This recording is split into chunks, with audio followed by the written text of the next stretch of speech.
webinar. There it is. It just started. So if anyone would like a copy of tonight's recording when we're all said and done, feel free to email me, reach out. I'll provide you my contact info, and I'll be more than happy to send you or anyone else you think could benefit from a recording of tonight's webinar. I'll be happy to email you a copy. So tonight we're talking about House Hacking 101, how to live for free. There's a lot of stuff we're going to cover in this. It's kind of a catchy title, but really what we're going to go over is the parts of a mortgage and how owning real estate, even $1 million property, is cheaper than renting real estate. And then we'll go over a couple of different house hacking methods. One is just owning it yourself. We'll cover how you can maybe own a multifamily property or how you could just own a single family property and rent out a few rooms. A lot of people say that living in San Diego, the city I live in, and probably a lot of you live in, is very expensive. But the truth is, when you peel back the layers of the financial onion and you look at what your real costs are to home ownership, and you factor in things like principal pay down, you factor in things like appreciation of real estate, you quickly start to see that living in San Diego is actually really cheap. And that doesn't make sense unless you start looking at the numbers and the finance. So we're going to look at some numbers and some of the financial picture behind real estate tonight. Real quick, some of the discussion points that we'll go over this evening. I'll first do a quick introduction, who I am, who my team is. Then we'll discuss owning versus renting, what the differences are. Those of you that already own real estate, you know the differences. Those of you who are maybe first-time home buyers, that'll be a good overview for you. Then we'll cover House Hack 101, which is really just the breakdown of a mortgage. If you've never had a mortgage in your life, this will be an excellent breakdown to educate you on the different parts, from the principal, the interest, the taxes, and the insurance. And if you already do have a mortgage, it'll be a good refresher on what a mortgage is really made up of. Next, we'll get to House Hack number 2, using a real world case study from one of our past clients who ended up leasing out some of her rooms. And then we'll get into House Hack number 3, just a full-on rental, what it looks like when you rent out a property, perhaps that you don't even live in yourself. Last but not least, we'll talk about becoming a millionaire. And I know that might seem kind of out of reach, like how do you become a millionaire without winning it at a lottery or on a game show maybe? Becoming a millionaire is actually, and again, some of you might hate me for saying this, it's pretty easy when you do it through real estate ownership, especially over the long term, and especially in a coastal city like San Diego. So we'll discuss that before moving into our last house hack, and that's how you can use the tax system to your advantage when you're investing in real estate. We'll close it out with Q&A. So as I mentioned earlier on, if you have any questions, you can do one of two things: type them in the chat as we go. And before I sign off this evening at 6:30, I will go through all the questions in the chat that come out during tonight's presentation. Or if you don't want to chat it in, you can ask me at the very end of the presentation. But please hold questions to the end so we can save that segment for anything that might be on your mind based on what we go over this evening. A little background on myself and my team. My name's Patrick Kappel. I'm the team leader and owner of the Kappel Realty Group. We're affiliated with Compass. You can see some of our stats there on the screen in front of you. A large portion of our team is military veterans. Also, about 70% of the agents on our 15-person team have a master's degree, many of them master's degrees in real estate or in finance. I started out in real estate the same way a lot of you started out in real estate, with absolutely nothing. I grew up in the Midwest. I grew up in North Dakota. I joined the Navy right out of high school because I had nothing else I could do and I couldn't afford college. And while I served in the military for about 2 decades, I started slowly but surely investing in real estate. And after about 10 years of buying real estate, I started to see that my net worth was increasing a lot more because of my real estate holdings compared to my 401k. And I was gaining more money from my real estate than I was from my job. And I thought, hey, if a poor kid from North Dakota can do this, why can't anyone do this? So I eventually transitioned out of the Navy. I still serve in the reserves, but I started working in brokerage. I built a team, and now we specialize in helping people just like you become wealthy through real estate ownership. And it might be just your first condo that you buy. Guarantee you that will make you wealthy. And I always tell folks, you see up here, I own 8 properties. There's no way I ever would have bought my 8th or my 7th or my 6th if I hadn't first bought property number 1. And the first property I ever bought was a little 1-bed, one bath condo for like $127,000. But you got to start somewhere. You can see here some of the other things about the team. We sell around 10 million per month, about 120 million a year in San Diego real estate. So we're very active. We sell a lot. We sold 350 units in just the last 3 years. Education, you see there in the middle, went to the Naval Academy for my undergraduate, followed that up with 2 master's degrees, an MBA from UCLA, and a master's of science in real estate at the University of San Diego. And based on what our team does, I always tell the agents on my team, our job is not to sell real estate. Our job is to make our clients wealthy. And it just so happens that real estate is the best path to wealth. So we help our clients buy real estate. And taking on really that mindset and doing all these educational webinars that we do day in, day out every month helped us earn not only a lot in sales, but a lot of recognition in San Diego. And we were recently recognized again for another year as a platinum team in the top 1% here in San Diego. And a fair number of agents on my team also got 40 under 40, 3 agents actually on the team. So it's a heck of a good team that we have. But at the end of the day, again, my goal isn't to help you buy real estate. My goal and my team's goal is to help you become wealthy. And it just so happens real estate's the best way. But buying real estate can be really scary. I know it because I've been there. I bought my first property in my 20s. And at that time, I really didn't know what I was doing. I was much younger than I am today. And it took a lot of time for me to get over the fear of buying real estate. And really, what it took wasn't time. It took education. Took knowledge. So hopefully what we cover today, the education, the knowledge we give you today, will help you get over any fear that you might have when it comes to buying real estate. Because at the end of the day, knowledge is what empowers you. So keep collecting knowledge. You'll get some over this 60-minute webinar, but keep on collecting knowledge. And at the end of the day, if you're looking for a team to work with to help you make your first purchase, your first real estate decision, or maybe your 10th real estate purchase, feel free to reach out to my team and we will be more than happy to assist you. So with that, let's get into it. Real estate outlook. I'm starting out this webinar a little bit different than I usually do because I know a lot of people are wondering what's going on in the market, what's going to happen in the market. Well, here's the answer.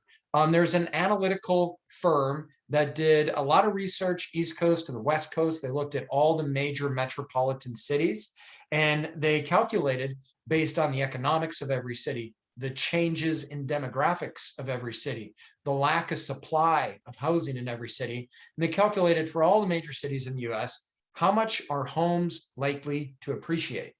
And San Diego came out number 3. Number 1 was Austin, Texas, 37%. Number 2 is Phoenix at 26. And San Diego, number 3 in the nation, is expected to appreciate 24.7% in the next 12 months. And that sounds like a big number because it is. And as I mentioned in the middle, can the market handle this? Absolutely yes. Because the demographics in San Diego are shifting very rapidly with a lot of biotech engineers moving into our area. They're coming down here from San Francisco. They're coming down here from LA. And in San Francisco and LA, where the average home is well over $1 million, a home in San Diego for $1 million or less seems like a discount bargain because it is compared to all the other coastal cities up and down the west coast of San Diego. In fact, just this morning, I was looking at making a purchase myself up in Santa Barbara, and I was surprised to learn the average price of a home in Santa Barbara is nearly $1.6 million. So yeah, San Diego is still really cheap compared to most coastal California cities, and there's still a lot of room for growth in the San Diego marketplace. And if it wasn't, I wouldn't be telling you to buy right now. In fact, a lot of people say, well, hey, you're working real estate sales. Of course you think it's a good time to buy. But I always say, if I was really a good salesman, I'd tell you it's a good time to buy and a good time to sell. Quite honestly, I don't think it's a good time to sell right now because if real estate's going to go up a lot in value in the next 12 to 24 months, Why would you sell it? It would make sense to hold on to it, if anything, to buy more and ride that tide up as the market keeps on appreciating. We start to look more like San Francisco. So that's a quick look at the outlook for the next 12 months. And then I always kind of like to start this out. I say it kind of tongue in cheek, but the path to wealth is actually pretty easy. You just need to understand one thing, and that one thing is basic financial concepts. But the problem is most people in this world do not take the time or make the effort to learn basic financial concepts. They spend their time watching sitcoms or watching TV or going out and hitting happy hour instead of just reading books and learning about basic financial concepts. I know that most of you do take the time to learn. That's why you're on the webinar tonight. So with this said, this presentation is going to be pretty numbers heavy. So definitely follow along. Like I said, I'm going to record it so I can always send it to you. But if you don't like numbers, know this, we're not going to get into anything beyond addition, subtraction, and a little bit of multiplication and division. So it's all like 7th grade math, nothing more complex. And now that's really all you need to know for basic financial concepts. And as I mentioned at the bottom, if you don't like math, you need to learn to like math or hire someone that does, because that's what finance really comes down to, is just universal language, which is math. So with that, let's take a look at a stat. The first stat is that homeowners compared to renters have 40 times greater net worth. And there's a very specific reason for that. The number one path to wealth in America is home ownership. It's the ownership of real estate. You find someone who's in their 50s, their 60s, their 70s, and they've owned a home their entire life, perhaps even paid it off, their net worth is going to be far higher than anyone who has been a lifetime renter. And like all things in life that have to do with finance, the sooner you get into it, the better. When you're young, the one thing you have on your side is time, and you need to get into any investment, retirement accounts, home ownership, you name it. You need to get into that sooner than later to let that wealth build. When it comes to real estate, and really, as I mentioned, any investment, there's 4 ways that you get a return on investment. Appreciation, highlighted in the top left. It's one of the bigger ones in real estate. You know, if you buy in like a Midwest market or something like that, your property is at least going to appreciate typically with the rate of inflation. But when you buy in a market that's growing quickly, like San Diego, or like you saw up there, Austin, you're going to see that rate of appreciation beat inflation by many times over. The other ways you can get return on investment is cash flow, maybe not from a house you live in, but a rental property. But what you do get from both a rental property and a house you live in, besides appreciation, is that debt pay down. You're paying down the mortgage, and also specific tax benefits. And there's one set of tax benefits for homeowners, and there's another set of tax benefits for investors. We're not going to go deep into tax benefits tonight, because that's a whole nother webinar in itself, but just be aware, there's multiple ways you are gaining net worth by owning real estate. There's a lot of other aspects to owning versus renting. We'll go through a handful here. Just on this chart, when you buy, you get to keep your money. You're not giving your money to a landlord that's getting rich off of you. You're building up your own equity, your own ownership in that property. You're gaining an asset accumulation that can help you retire one day. If you're hoping to retire one day, you need to get money from things other than just your job. You need to get money from retirement accounts, from assets like real estate that maybe you built up over your time. You gain financial credibility. Having a mortgage and paying that mortgage every month is going to give you financial credibility, which is going to create better lending for you, not only when you get another mortgage, but on your credit cards, on your car loans, on student loans. Because you've been making mortgage payments, your credit score goes up, better lending all around. And then the intangibles, you get just that pride of ownership. You don't have to call the landlord and ask him if you can paint a wall. You make the decisions because you own the property. It gives you freedom, but also financial freedom. Because again, you think about it, if you have a mortgage and you pay it off for 30 years, in 30 years, you're pretty much living for free. Versus if you're renting in 30 years, not only are you still paying rent, but your rent is probably a lot higher than it was 10, 20, 30 years ago. As I mentioned, that 30 years, that's a typical length of a mortgage, and a mortgage payment stays solid, doesn't go up, doesn't go down. It stays constant over that 30-year time span. Unlike rent, which goes up year over year, unless you have a really nice landlord, but that's going to keep on going up every year. It's a liability. It's something you always have to pay to the day you die. Unlike a mortgage, which goes away in 30 years, it's all paid off. Renting, of course, you have no ownership. You're investing in your landlord, not yourself. It hurts your potential to retire for the reasons we mentioned. Your rent is going to be many times higher 30 years from now, 20 years from now than it is today, and it never goes away. You can be kicked out at any time. It's true. Even in California, landlords still have loopholes that they can use to be able to evict you at any time. Maybe they want to make a renovation or they're going to move in themselves. As we mentioned before, rent goes up. So I would implore you to trade your rent for a mortgage, and we'll go into some of the numbers to explain why it's better. So let's start talking about a mortgage. What is it really made up of when you hear someone say, hey, I'm paying my mortgage? The two major parts are your interest and your principal. The interest part of a mortgage is money you give to the bank. You're never going to see it again.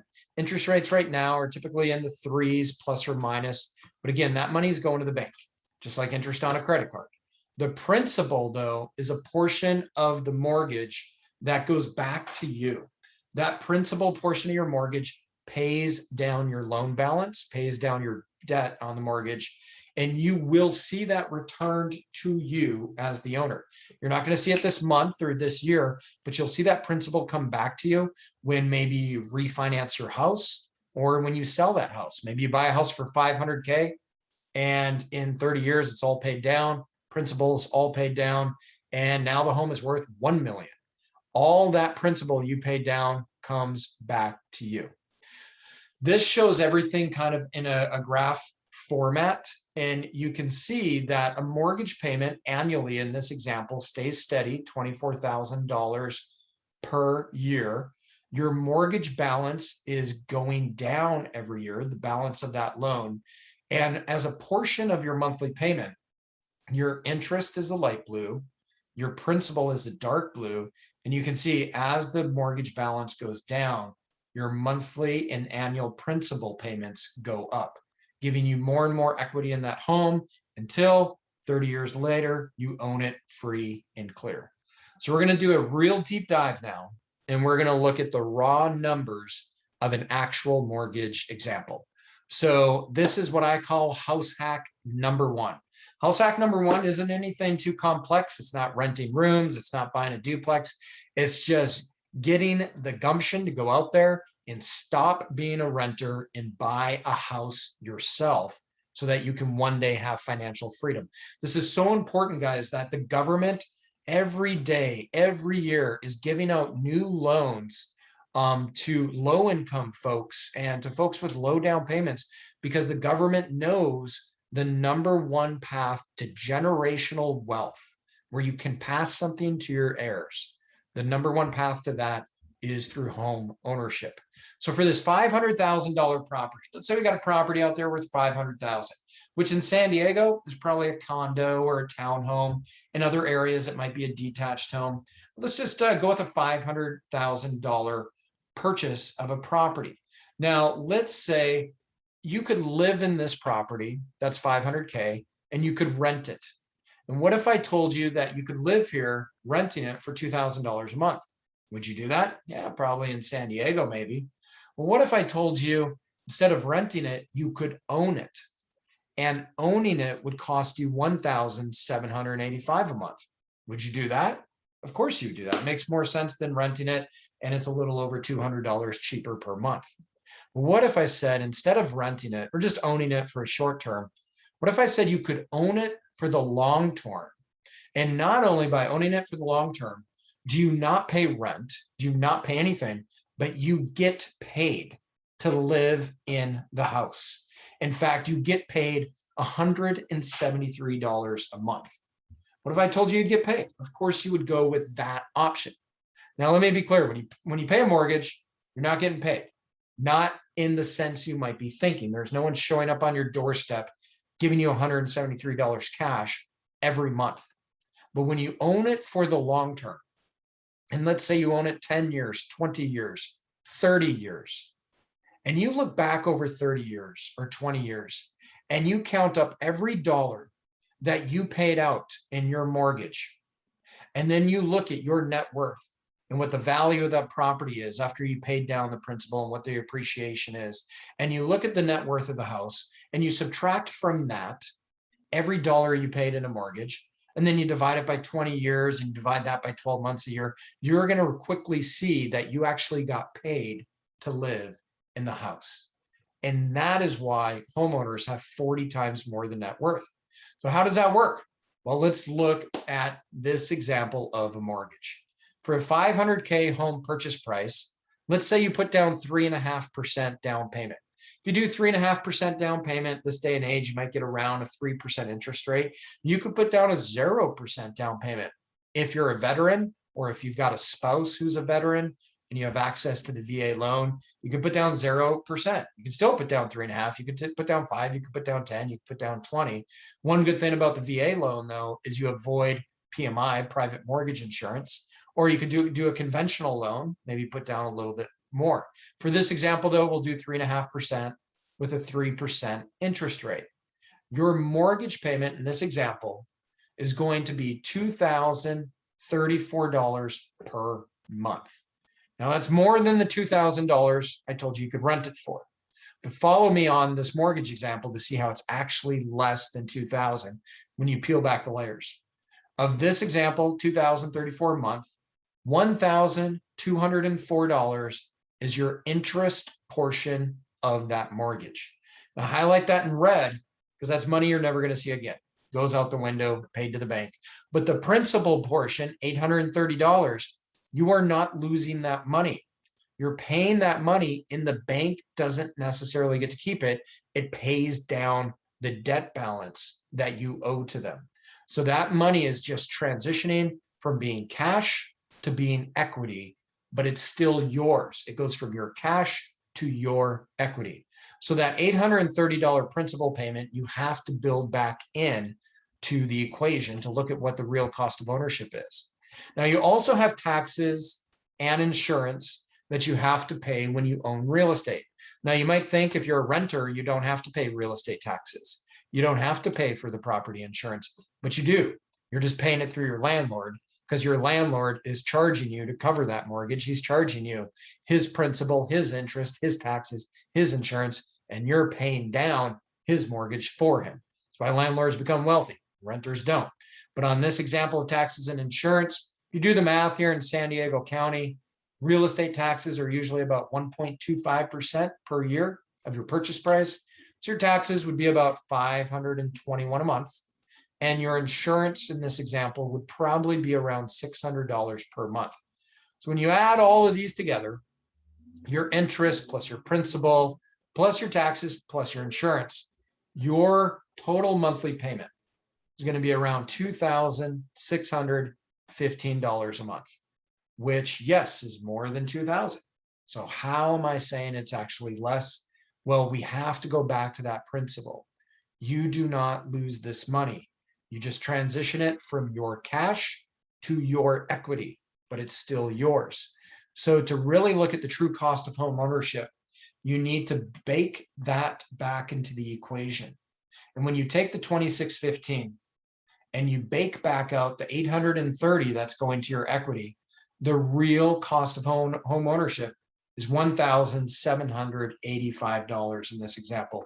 Certainly less than what it would cost to rent that property of $2,000 a month. And renting a $500,000 property in San Diego, trust me, is going to be more than $2,000 a month. Renting a $500,000 property in San Diego is probably going to be more like $3,000 a month. So this shows really, even without even talking about appreciation, how ownership is cheaper than renting. Just a couple $100 cheaper. But again, we didn't even talk about appreciation. When we look at home equity and we tie into it appreciation, and appreciation, guys, in American real estate over the long term is almost all but guaranteed. In fact, there's no 10-year period in American history where homes are worth less than they were 10 years ago. And something like a real estate purchase should be a long-term purchase, not something you're going to own for just a year or two, but something that's long-term. So the national rate of appreciation is about 3.5%. The San Diego average rate of appreciation going back over the last half a century, 50 years, is 4.7%. Now, of course, we're seeing more appreciation right now because for the first time in San Diego history, we have a huge housing crisis with no more land to build on. And we have a large biotech boom happening right now, bringing in a lot of high net worth, highly paid individuals. So we're likely going to see San Diego appreciation far surpass the 50-year average of 4.7%. In fact, I think in the next 10 years, we'll probably see year over year appreciation averaged out well above 5%, probably 7, 8, 9, 10%. And as you saw at the beginning, the next 12 months, we're probably going to see over 20%. But we'll just use the long-term 50-year average of 4.7%. And when we use that, we see that the home is going to appreciate approximately $20,000 per month. And that's using a conservative 4%. If you use a 4.7%, which is historically accurate over 50 years, long-term appreciation on a $500,000 home is just north of $23,000 a year, which comes out to $19,058 a month. So when we tie that appreciation back into the equation, remember, total payment, principal, interest on the left, and you've got your taxes and insurance on the right, your payments $2,615. But when you add in your principal buy down plus your appreciation of $1,958 a month, your true cost of ownership is actually a negative number, negative $173 a month. So what does that mean? If it's a negative number, that means you're actually getting paid to live in the house. And as I wrote out here at the bottom, you're living for free and your net worth is going up $173 per month. So imagine if you're renting that same property for $2,000 a month and your buddy instead bought the property and they're paying $2,615 a month. You might think you're smart because you're renting it for $2,000 and your buddy's paying $2,615 a month. But when you look at what your friend is making when they pay down the principal, when they see that appreciation, your friend's net worth is going up $173 a month. Well, your net worth is going down $2,000 a month because you're renting. And this, guys, is why homeowners in the long run will always end up wealthier than renters. So for all the house hacking in here, there's a reason this is house hacking number one, because the first step you got to make if you don't own anything is just go out there and buy a property instead of renting a property. So when you look at the three options, what would you rather have in this example? Obviously, it's clear it makes more sense to live somewhere where you get paid $173 a month. And again, to be clear, let's not be naive. No one's showing up at your doorstep with a check for $173 a month. But over the long term, 10, 15, 20 years, you're going to see your net worth has gone up that amount rather than a renter who's just losing money every single month. So house hack number two, this is just a little step away, one step removed from house hacking one. And this is room renting. This was actually a young naval officer, Lauren, who's right out of college, 22 years old, came to one of these types of seminars and said, hey, I want to go out there and house hack, but I want to buy a place with a bunch of bedrooms. So we went out and we found a 4-bedroom townhome out in Eastlake, near the Otay Lake area. And she bought it in 2019 for $444,000. She used a VA loan. So she was able to do 0% down, no private mortgage insurance because she's obviously in the military. So no skin out of her pocket, no money out of pocket. Now her mortgage for this $444K loan was just over $2,400 a month. And that includes PITI, which is principal, interest, taxes, and insurance. Plus she had an HOA fee because this was a townhome in an HOA complex that had like a pool and little gym and whatnot. So she's all in paying $2,606 per month. And a lot of her other officer friends, they were renting places, paying like $1,500 a month or paying $2,000 a month. And they said, Lauren, why would you want a mortgage paying $2,600 a month when you could just go rent a place with us and pay $1,500 a month? And this is why. She rented out 3 of the bedrooms, because remember, she only needs 1 bedroom, she's single, and she rented out each of the other 3 bedrooms for $1,000 a piece. So now she's pulling in $3,000 per month, and her mortgage is only $2,600 a month. So you do the math, and she is getting paid to live in San Diego. In fact, she was getting paid $394 a month to live in San Diego for free. And I see people do this all the time, especially young people. Guys, when I first moved to San Diego, I told you that I bought a condo for like 127, and I moved out of it for a while, went on a deployment, rented it out. I had someone else paying my mortgage for me. Lauren took it a step further though, bought a lot of bedrooms and rented each one. But as I mentioned, it gets even better. So she's getting paid $324 a month. When we look at her mortgage example, keeping the colors the same, her interest in red was just over $1,100. Her principal was $762. Her taxes $462. Insurance was $67.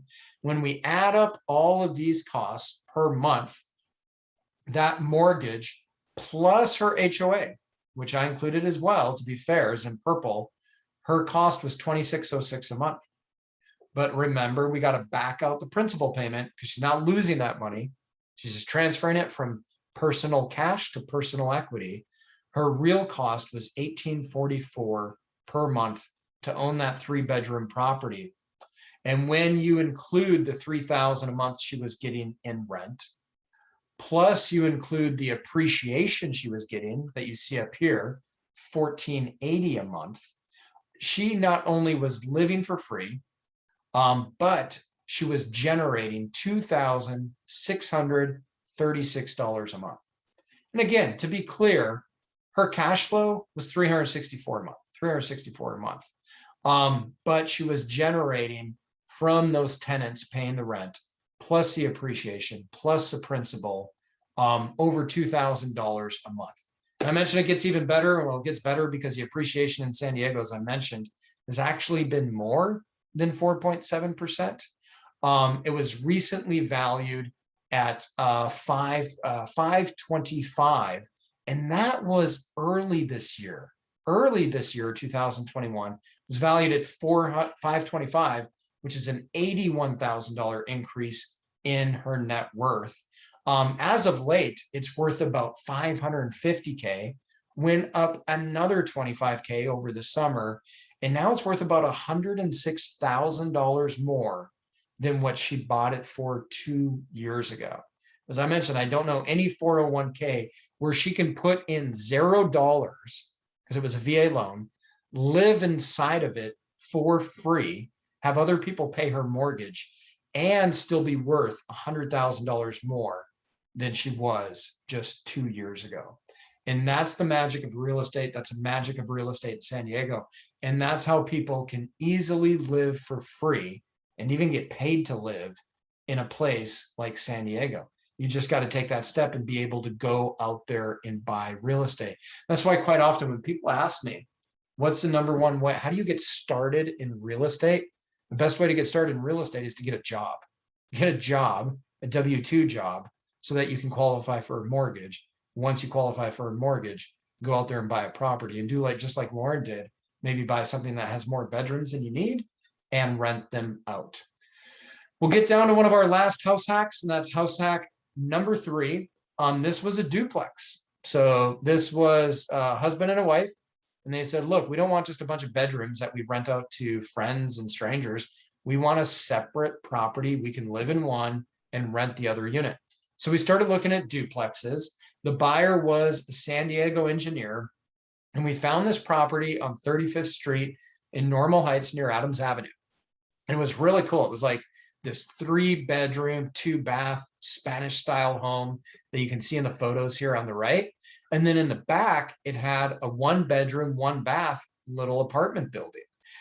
We bought it in 2019, and by we, I mean the client bought it for $815,000. They put down 5%, little over 40K, and their monthly mortgage, principal, interest, taxes, and insurance was just over $4,200 per month. But the cool thing is that 3-bedroom in the frontier that you see the photos of, that could rent at the time for $3,000 a month. Now it can rent for like $4,000 a month. But knowing it could rent for $3,000 made it a slam dunk deal for them. They said, let's go do it. They bought it. They're paying just over $1,200 a month to live in the little 1-bed, 1-bath. There's no way they could have paid that much and rent the 1-bed, 1-bath near Adams Avenue for that amount. But again, I'm not going to go through all the math on this one. But when you look at how much principal this client was paying down month over month over month, and you look how much the property was appreciating month over month, they not only were not paying the $1,200, but they were seeing their net worth go up over $2,800 a month. This property was also recently appraised for well over $800,000. And that client actually has moved on now to Colorado and emailed me on Facebook just like a week or two ago. And he's still ecstatic about how much his net worth went up by owning that property. Oh, actually, I do show you the math. I won't spend too much time on the math because we don't want to bore you too much with numbers. But you can see here, we did the math. And we look at the interest, the principal, the taxes, and the insurance. And when we peel back both the appreciation in yellow and the principal buy down in green, his real cost of home ownership was $171, but he was making $3,000 a month in rent. So the real cost in home ownership was actually a positive $2,829, and they're living for free. I mean, how awesome would that be? If you could be told you can live in San Diego for free, and not only live here for free, but get paid over $2,800 a month to live in San Diego. And that's exactly what this client was doing. He was living for free, and he was watching his net worth go up by over $2,800 per month in San Diego. We see a lot of people do this. A lot of clients do it. I call it the leapfrog method. And it's really leveraging your home's equity to build that generational wealth that we talked about, something you can pass on to the kids after you, generation to generation. And the leapfrog method is really just starting out maybe with something for $500K, and you own it for 5 years, and you pay down the principal. And you watch the equity go up, not just through principal, but also through appreciation. And in 5 years, you sell it and buy a bigger property. Maybe if you want to stick with investments, you sell the single family and you buy a duplex using just your proceeds from the sale of the single family. And then maybe 5 years later, you sell the duplex, and all of the equity appreciation you've experienced on that is your down payment on a triplex. And then maybe 5 more years, use all the equity appreciation there to go and buy your fourplex. People use this method so that they never have to make a down payment again. In fact, this first home you could buy again with 0% down if you're a veteran, or as low as 3.5% down, 5% down if you're a civilian, and then just use your equity to buy future properties. I've gotten to the point now for property. I mentioned I own 8 properties in San Diego. I started with nothing. I started with like $3,000 in my checking account when I moved to San Diego in 2007. Then I had a job. I started saving. And by 2008, 2009, I had enough money to buy my first property. And then my first probably like 5 or 6 properties, I ended up putting down small down payments. But by property 7, by property 8, I don't put down any more of my own money. All I do is either you could sell a property, or what I do is a cash out refi and pull money out of a property that appreciated and use that as a down payment for property 7, for property 8. Now, it could take you 10 or 15 years to get to that point, but it does happen. And we see clients have that happen all the time. And this is the last house hack. And this is exactly what happened with this client. This client, his name is Brad. We went to college together.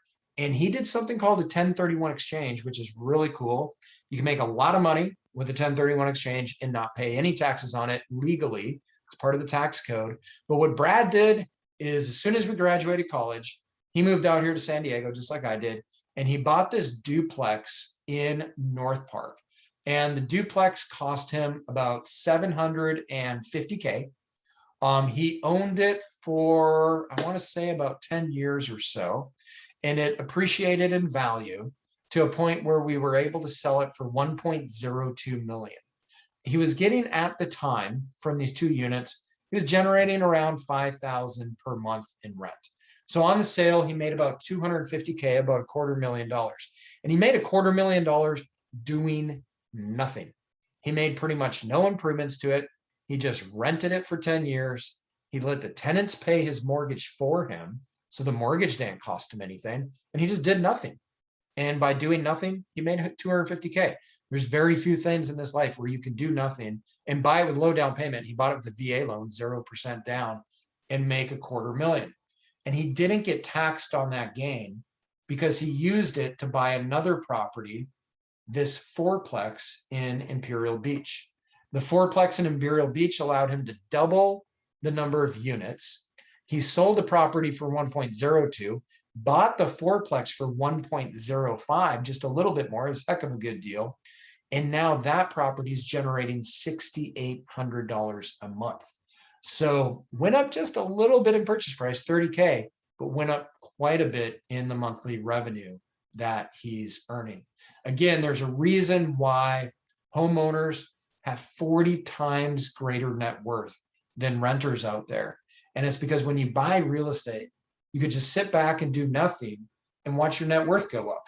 And it's way better than renting, where you're just paying a landlord's mortgage for him, making a landlord wealthy. There's a reason why.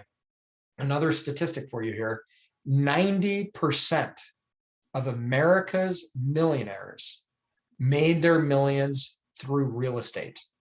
They didn't make it through inheritance. They didn't make it through owning a small business. They sure didn't make it from a W-2 job or a retirement account. 90% of Americans millionaires made it through real estate investment. The thing you got to do, though, is start as soon as possible. Start early, start young, because, as Warren Buffett says, the eighth wonder of the world is compound interest, which is really nothing more than time, allowing time to put your money to work. And I'll close it out with a last thought before I go to Q&A. And I close it out with this. In order to cross the finish line, you must first cross the starting line. And what do I mean by that? Well, I meet a lot of people that want to be wealthy. I meet a lot of people that want to become millionaires, that want to be landlords, that want to own real estate, that want to own a house. And a lot of them never will. And the only thing that holds them back is themselves, and specifically something inside of them, four-letter word that begins with F, and that's fear. So many people out there have fear, and they listen to all the wrong people.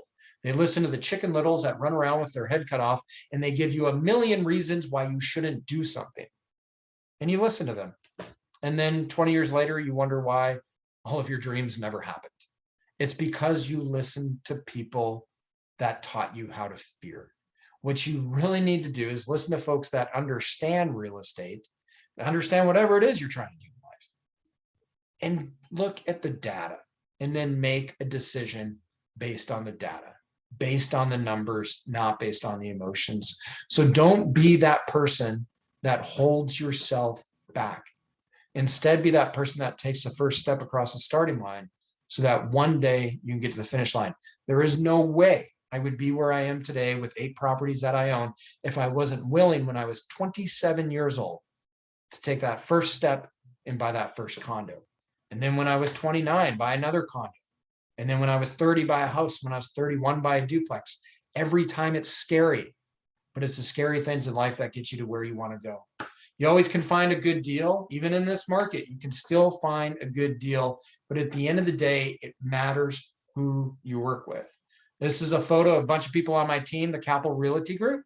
And if you're interested in buying real estate or making any real estate transaction, or if you just want to learn more, If you just want like a 30 or 60-minute conversation to further discuss real estate, what your situation is, and what might be the best route for you, feel free to reach out to me or anyone on my team. We'll be happy to discuss and talk real estate with you.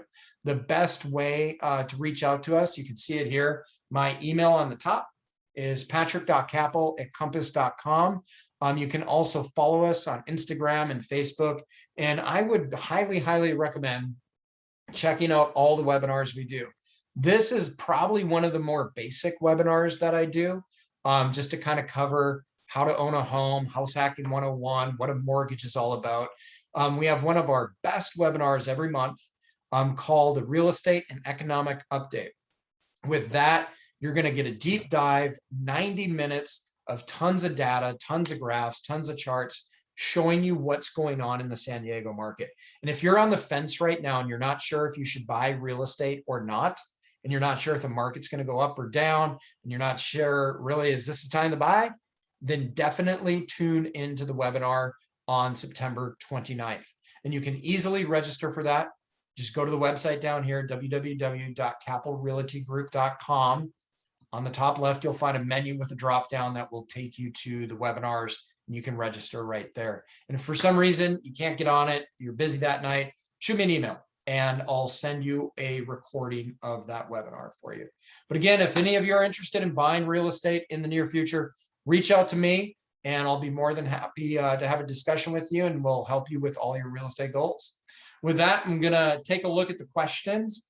And now's a good time, guys. If you have any other questions, just type them into the question chat and I'll answer each and every one over the next 10 minutes before logging off.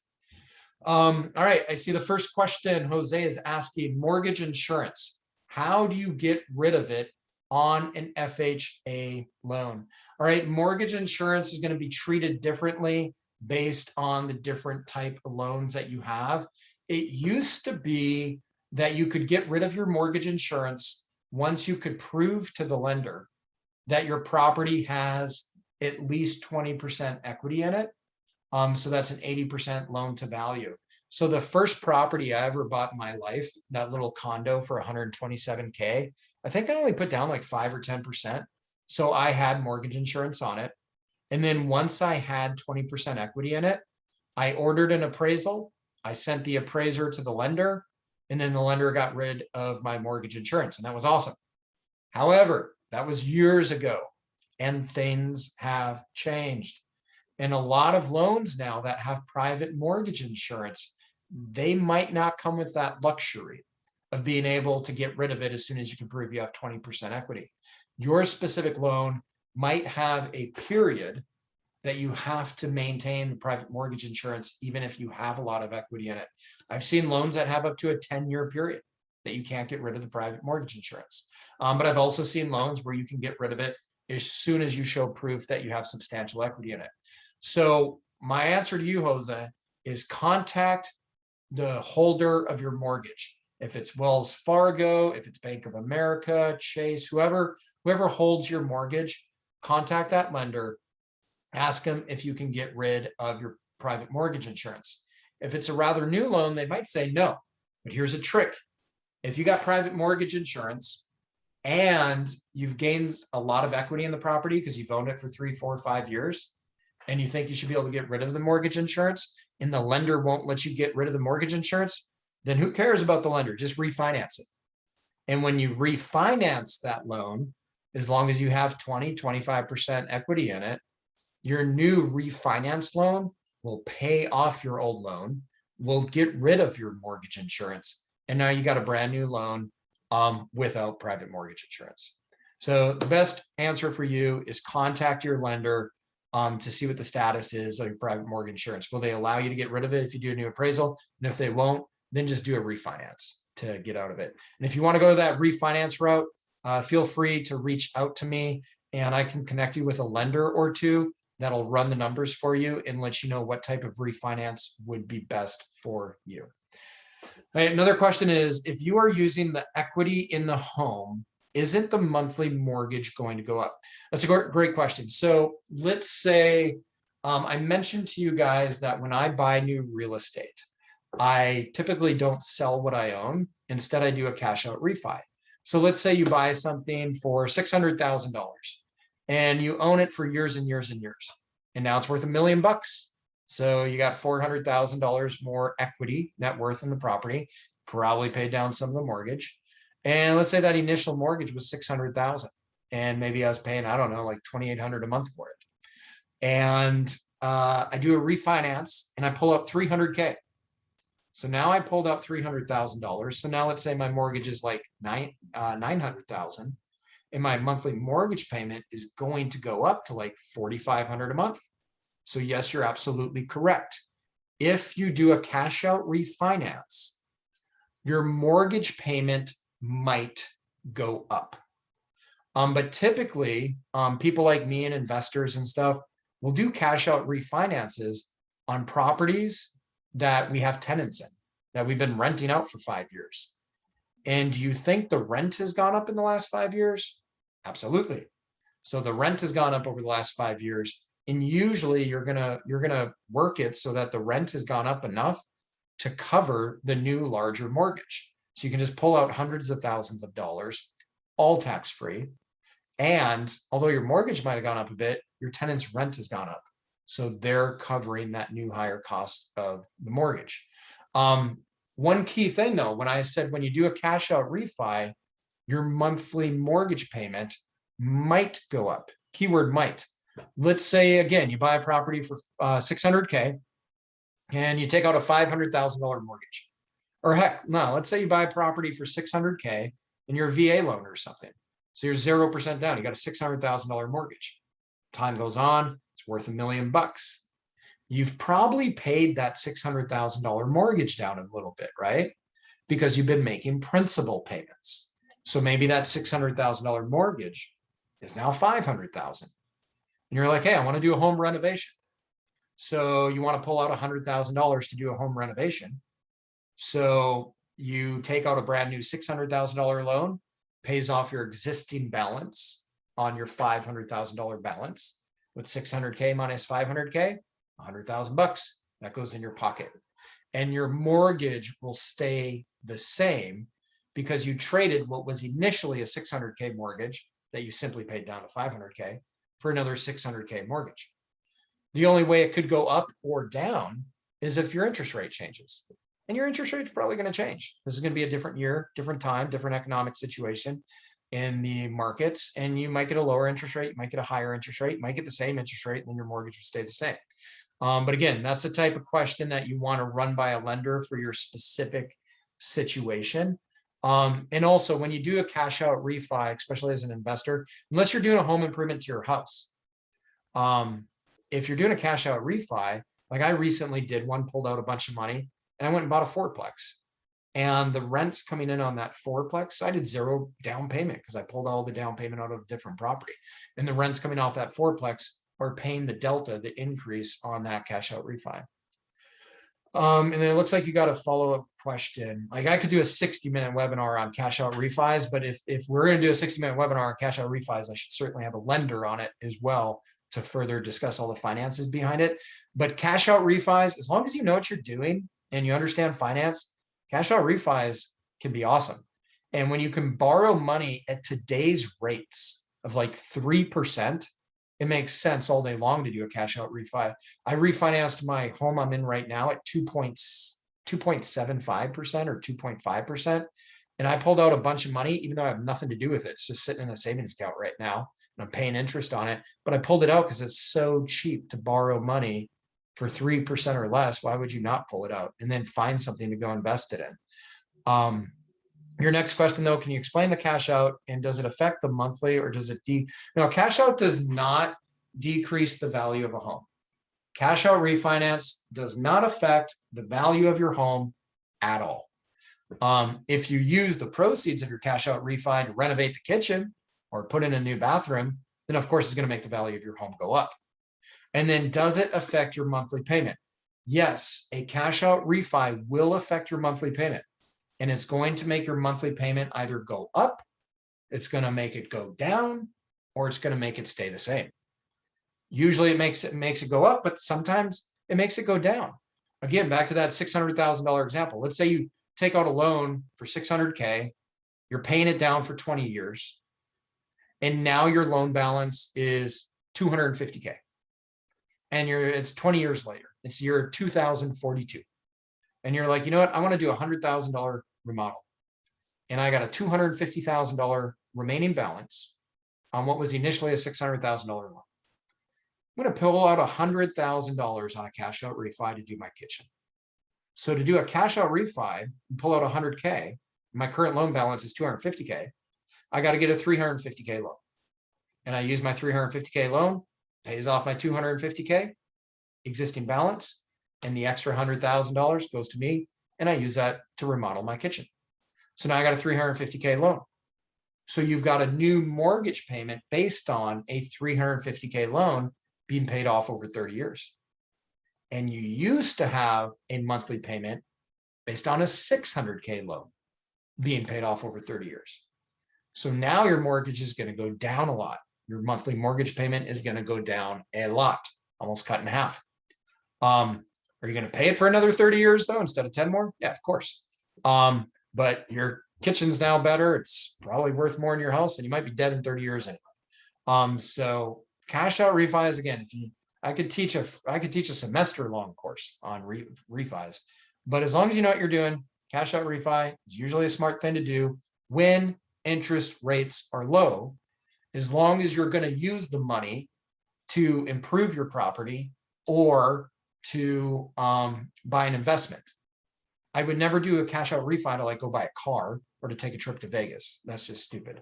Those things all depreciate or aren't worth anything. If you're going to do a cash out refi, put it into something that's going to appreciate.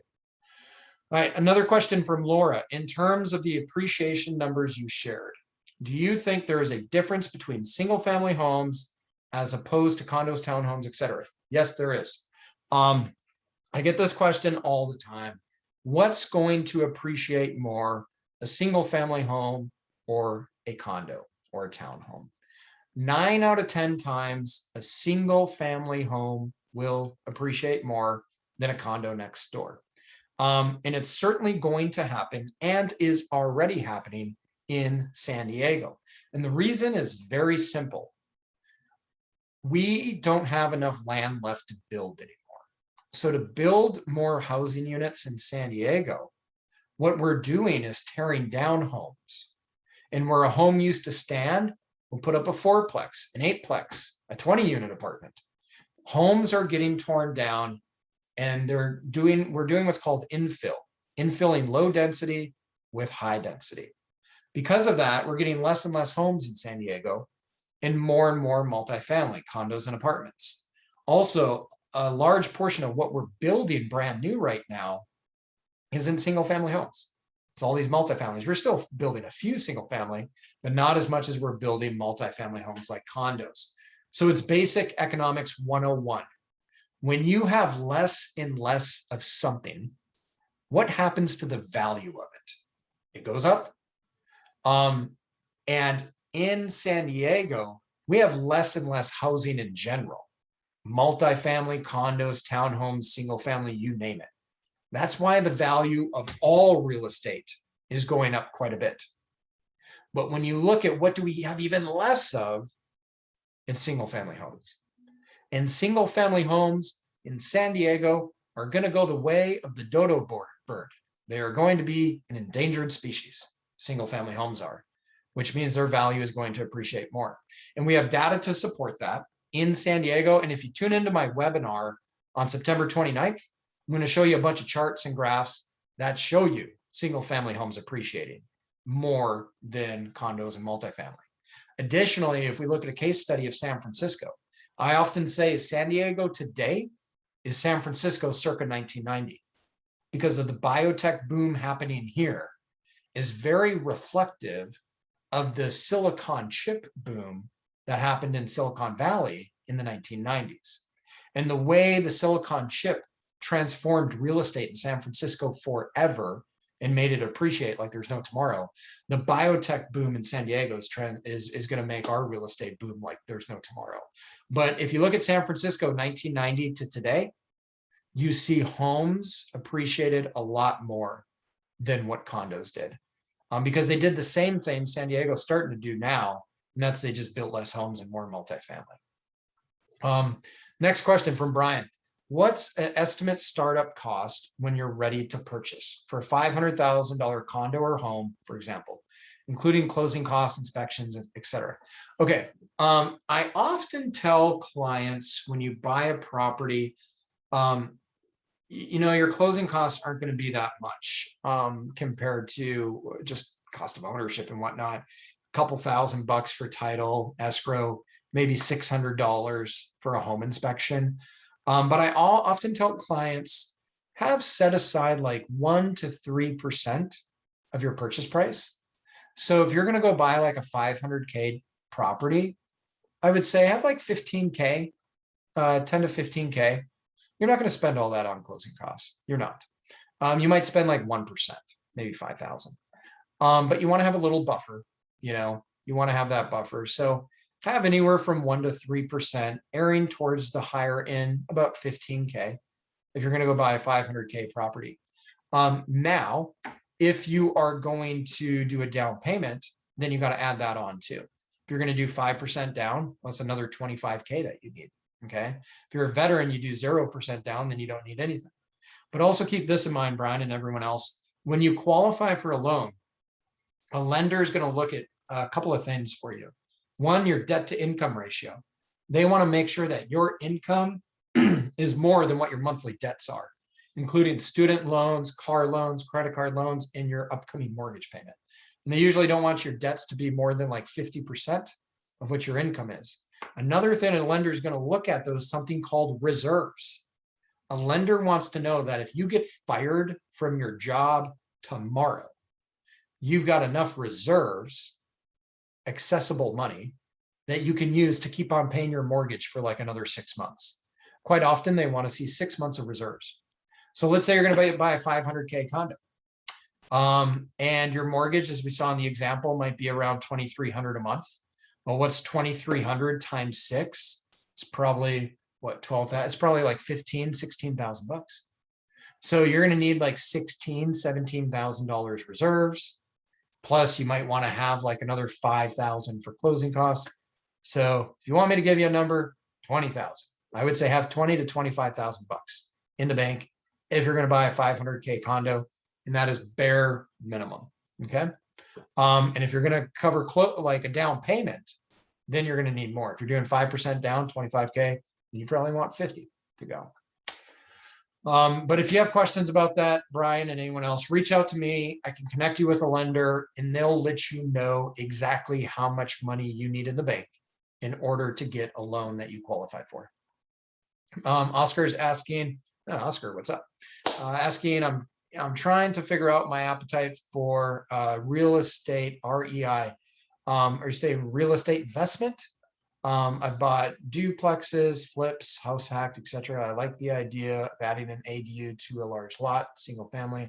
I'm approved with a bank for a good sized loan, but inventory is low and flies off the wall over ask, of course, because we don't have much inventory. How are you finding good properties for your clients? All the properties we find, guys, we find some stuff off market now and then, but most of the deals we find, believe it or not, are on market. Of the 8 properties I own, everything I found on the MLS, everything I find on market. And I see deals before they go to the MLS because I'm the team leader of a big team. I see deals all the time coming in before we list them. So I have access to off-market deals. But guys, you will find some of the best deals are on the MLS. And you might think to yourself, well, what the heck? How do you find a good deal on the MLS? Everyone's already looked through it. Guys, most people, and I say this very bluntly, most people are not that smart when it comes to real estate. I hate to say that, but a lot of realtors as well. A lot are really smart though, but some will make mistakes. And if you really want to be successful in this world, guys, don't like search for some unicorn. Search for people's mistakes. Unicorns are hard to find. Diamonds, hard to mine. Needle in a haystack, hard to find. Human mistakes, you find them every day. And if you learn to, instead of like digging through the dirt to find a diamond in the rough, if you instead to learn how to find people's mistakes, you'll find mistakes on the MLS all the time. And you'll find people artificially, accidentally pricing properties low, especially on 2 to 4 unit deals. Now, if a single family home is priced low, that's going to get bid up real quick because everybody understands single family homes pricing and comps. Most people do not understand the finance behind a 2 to 4 unit property, especially residential agents that often list these 2 to 4s. So you'll find mistakes all the time. So yeah, we find a lot of people that just make mistakes. And here's another thing I'll offer to you. Let's say a lot of people tell me that, hey, finding a good deal is finding something for 5% less than what it's worth. Okay. What if I told you you could spend a year to find something and buy it for 5% less than it's worth? But over the course of the next year, property is going to go up 25%. So technically, you're going to pay 20% more than you could have bought it for today. Or what if I told you you could buy it today at market value and it's going to go up 25%? You just made money doing nothing and just buying something at market value. In a appreciating market like San Diego, a lot of times you'll make more money by just going out and buying something at market value. Sit back, whistle Dixie for 2 years, and you're going to be wealthy. But if you wait and wait and wait and wait for that perfect deal, you're going to end up with nothing because you're looking for a unicorn. And I've seen people do that and they all regret it. I can't tell you how many people I know that say, man, I wish I would have bought in 2020. Man, I wish I would have bought in 2019. And you know what those people were saying in 2019? They're saying, oh, the market's too high. I can't find a good deal. And now in 2021, they're saying, man, I wish I would have bought in 2019, just at market price. And I guarantee you in 2023, people are going to say, man, I wish I would have bought in 2021. Don't wait for a unicorn. Just go out there and take action. All right. Looks like that's it for questions. And here we are, a little bit past 6:30. So I'll end the webinar here tonight, guys. Please tune into the one on Wednesday, September 29th. Don't do it for me, do it for you. I think you will love that webinar. Lots of data will come out of it, and we'll share it with all of you. If you want a recording of this one, let me know. Be happy to send it to you. And you're definitely going to want a recording of the one on September 29th that does a deep dive into the state of the real estate market. So if you can't make it, let me know. Shoot me an email and we'll make sure I send you a recording. And again, if you're looking to buy real estate and want to work with one of the top teams in San Diego, I don't say it to brag, I just say it because it's real. Shoot me an email, or if you know someone on my team, reach out to them and we'll be happy to have our team go to work for you and buy you a property here in San Diego. All right, with that, about to sign up, but I see one last question, so I'll answer that and then I'll sign off. Malika's asking one last question. When the market cycles into the depreciation, a buyer's market, what do you think, or have you heard of how much we will drop? Yes, save that answer for next time, September 29th. But the short answer to this is, Malika, I do not think the real estate market in San Diego is going to go down anytime in the next 10 years. And I put my money where my mouth is. I kid you not, I personally bought about $5 million in San Diego real estate in the last 18 months. And I wouldn't be putting that much money into San Diego real estate if I thought it was going to go down. I put that much money into San Diego real estate because I know it's going to go up. And Malika, you know me, I don't make decisions based on emotions. I make decisions based on a master's degree in real estate and an MBA from UCLA. And there is not a single economist out there I know, and I know a lot of economists with PhDs, but I don't know one of them that thinks the real estate market is going down anytime soon. And right now, guys, you know, they say it's a seller's market because it's easy to sell, but you should buy in a seller's market and you should sell in a buyer's market. And the reason is very simple.